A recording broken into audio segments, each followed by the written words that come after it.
தமிழர்களின் பாரம்பரிய விளையாட்டான ஜல்லிக்கட்டு நடத்த முடியாமல் போனதற்கு மத்திய மாநில அரசுகளை பொறுப்பேற்க வேண்டும் என விடுதலை சிறுத்தைகள் கட்சித் தலைவர் தொல் திருமாவளவன் தெரிவித்துள்ளார்.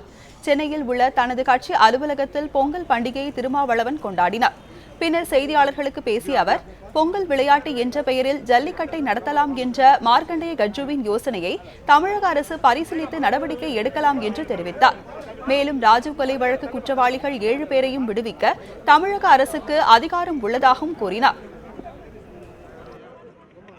அரசே பொறுப்பேற்று அலங்காநல்லூரில் நடத்துகிற விழாவை அதை பொங்கல் விளையாட்டு என்று அறிவித்து தமிழக அரசே நடத்தலாம்.